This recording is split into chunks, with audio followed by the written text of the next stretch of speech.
इयत्ता 9वी साठी घेतल्या जाणाऱ्या डॉक्टर होमी भाभा बाल वैज्ञानिक स्पर्धा परीक्षेसाठी विज्ञान विषयावर आधारित प्रश्न आपल्याला विचारलेले असतात.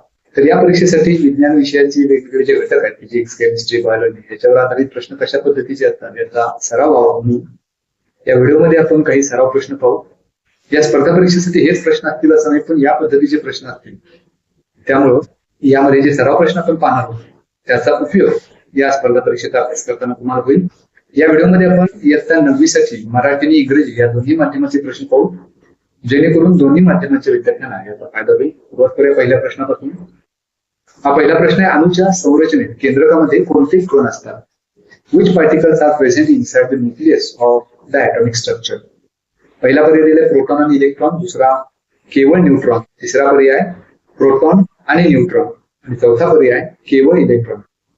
तर या प्रश्नाचं उत्तर आहे पर्याय क्रमांक 3 प्रोटॉन आणि न्यूट्रॉन. आपल्याला माहिती आहे की अणूच्या संरचनेमध्ये सेंटरमध्ये न्यूक्लियस असतो, त्याच्या भोवती वेगवेगळ्या ऑर्बिटमध्ये इलेक्ट्रॉन फिरत असतात.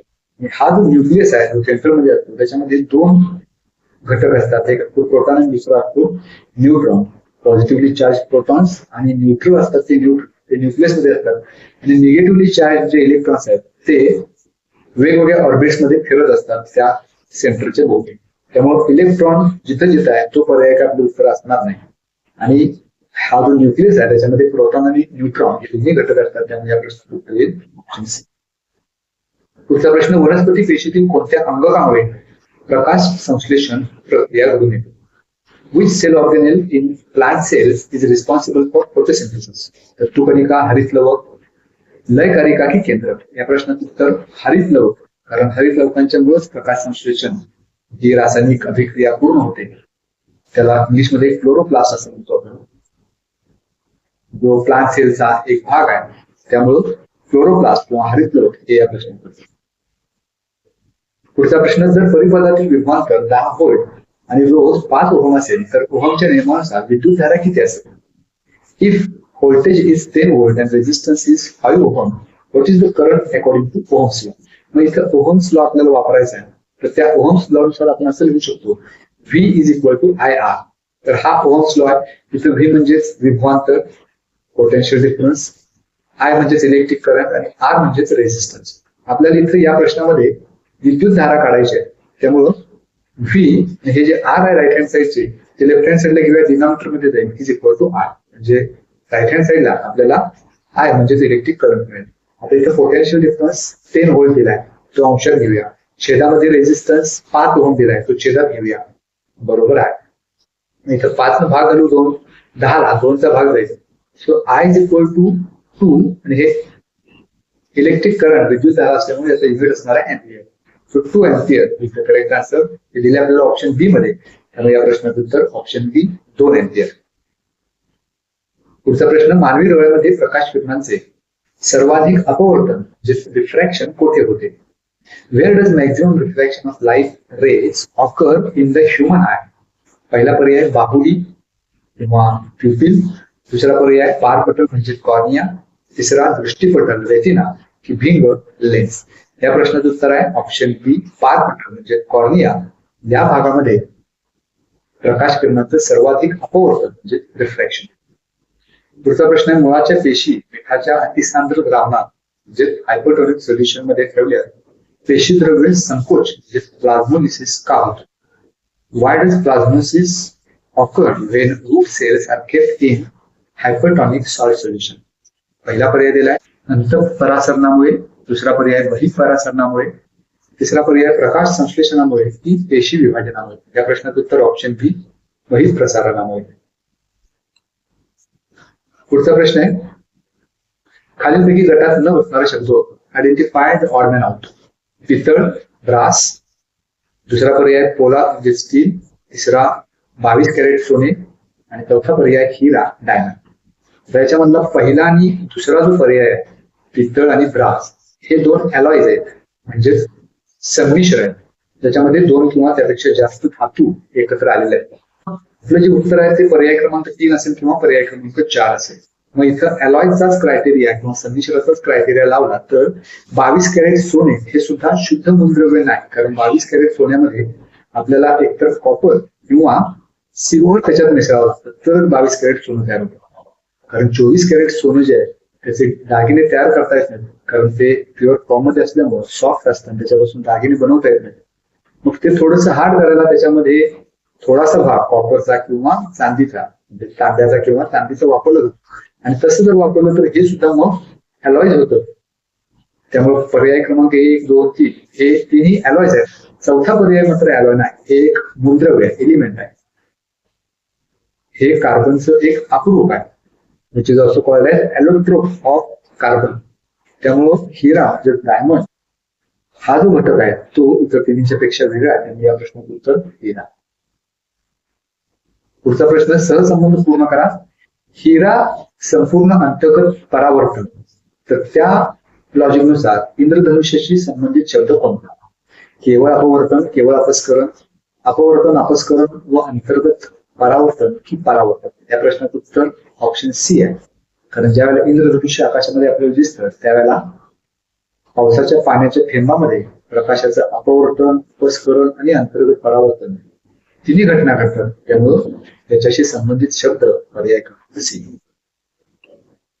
पुढचा प्रश्न, एका विद्युत उपकरणाचा रोध 50 ओहम असून त्यात 2 एम्पियर विद्युतधारा वाहते, तर त्याची शक्ती पॉवर किती? 100 वॅट, 200 वॅट, 250 वॅट की 400 वॅट? मग इथं पॉवरचं सूत्र वापरायचं आहे. So power is denoted by P is equal to I² into R. विद्युतधारा आणि विद्युत रोध यांच्या स्वरूपात पॉवर ही आपल्याला अशा पद्धतीने लिहिता येते, विद्युतधारेचा वर्ग गुणिले विद्युत रोध. मग इथं आपल्याला विद्युतधारा आणि विद्युत रोध दोन्ही दिलेले आहे. विद्युतधारा 2 एम्पियर आहे, त्यामुळे इथं I ची किंमत 2 घेऊन त्याचा वर्ग करू, गुणिले विद्युत रोध म्हणजे रेझिस्टन्स 50 आहे, 2चा वर्ग 4 गुणिले 50, या दोन्हीचा गुणाकार केला तर 200 येईल. आणि पॉवर असल्यामुळं त्याचं युनिट असणार आहे वॉट, त्यामुळे 200 वॉट हे आपलं उत्तर ऑप्शन बी. पुढचा प्रश्न, कोणत्या ठिकाणी पाणी 100°C पेक्षा कमी तापमानाला का उकळते? Why does water boils below 100°C at high altitudes? पर्याय पहिला दिलाय, हवेचा दाब जास्त असतो, हवा थंड असते, हवेचा दाब कमी असतो की आर्द्रता जास्त असते? आता इथं पाण्याचा जो उत्कलनांक आहे म्हणजे बॉइलिंग पॉइंट आहे किंवा नॉर्मल कंडिशनला तो 100°C आहे. जसं उंचावर आपण जाऊ तशी हवा विरळ होत जाते. हवा विरळ होत गेली की हवेचा दाब सुद्धा कमी होतो. जर हवेचा दाब कमी होत असेल तर त्या कमी हवेच्या दाबामध्ये पाण्याचा जो उत्कलनांक आहे तो सुद्धा 100°C पेक्षा कमी येतो. त्यामुळे पाण्याचा उत्कलनांक जरी 100°C असला तरी अधिक उंचीवर वातावरणाचा दाब किंवा हवेचा दाब कमी असल्यामुळे तिथं पाण्याचा बॉइलिंग पॉइंट किंवा उत्कलनांक तो सुद्धा कमी होतो. त्यामुळे त्यापेक्षा कमी तापमानाला पाणी उकळतं. म्हणून ते पाणी जे आहे कोणत्या ठिकाणी 100°C पेक्षा कमी तापमानाला उकळतं. ते उत्तर आपल्याला, हा ऑप्शन आपल्याला पर्याय सी मध्ये दिलाय, त्यामुळे उत्तर ऑप्शन सी. इथं हवेचा दाब कमी असतो. पुढचा प्रश्न, प्रतिध्वनी म्हणजे इको स्पष्ट ऐकण्यासाठी परावर्तक पृष्ठभाग किमान 17.2 मीटर अंतरावर का असावा लागतो?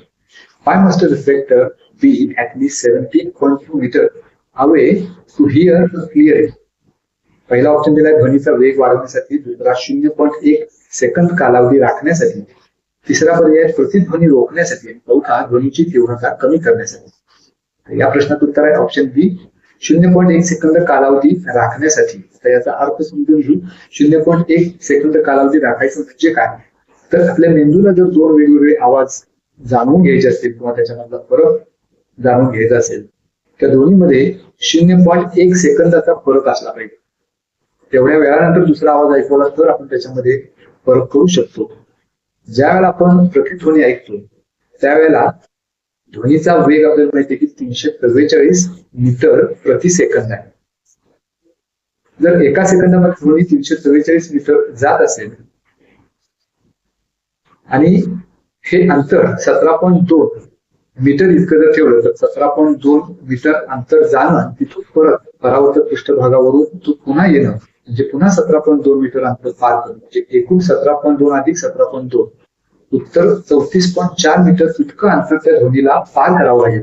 आता हा पार करण्यासाठी किमान कालावधी जर त्याचा स्पीड हवेमधला 344 मीटर प्रति सेकंद असेल तर 34.4 हा त्याचा 1/10 भाग आहे, 1 भाग आहे. याचा अर्थ एका सेकंदामध्ये 344 अंतर ध्वनी पार करत असेल तर 0.1 सेकंदामध्ये तो 34.4 मीटर इतकं अंतर पार करेल आणि एवढं अंतर पार केलं तरच आपल्याला दोन ध्वनीमधला फरक लक्षात घेता येईल. त्याच्यासाठी त्यामधला कालावधी जो आहे तो 0.1 सेकंद इतका राखावा लागेल. तो जर राखायचा असेल तर ते अंतर असलं पाहिजे किमान 17.2. त्याच्यापेक्षा जास्त असेल तरी सुद्धा चालेल, आपण इको स्पष्ट ऐकू शकतो. पण त्याच्यापेक्षा कमी अंतर जर असेल तर मात्र इको आपल्याला ऐकू येणार नाही, कारण हे जे अंतर आहे ते 17.2 त्याच्यापेक्षा कमी आहे. त्याच्यामुळं तो जो कालावधी आहे तो 0.1 पेक्षा सुद्धा कमी असेल त्यावेळेला आपण तो इको ऐकू शकत नाही. त्यामुळे या प्रश्नाचं उत्तर बी. 0.1 सेकंद कालावधी राखण्यासाठी आपल्याला तो परावर्तक पृष्ठभाग किमान 17.2 मीटर किंवा त्यापेक्षा जास्त अंतरावर असावा. पुढचा प्रश्न गटात न बसणारा शब्द ओळखा. टायफॉइड, कॉलरा, मलेरिया, कावीळ. यामधला मलेरिया हा शब्द इतर तिन्हींच्या पेक्षा वेगळा आहे, कारण मलेरिया हा जो रोग आहे तो डासांच्या चावण्यामुळे बसतो. इतर जे तीन रोग आहेत टायफॉइड, कॉलरा किंवा कावीळ हे दूषित पाण्यामुळे पसरतात. त्या अर्थानं या गटात न बसणारा शब्द मलेरिया.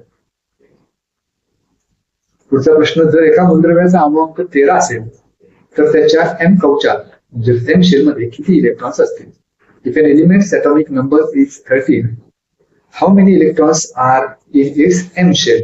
आता याचा अणुअंक 13 याचा अर्थ आपल्याला लक्षात येईल तो मूलद्रव्य कुठला असणार आहे तर ऍल्युमिनियम.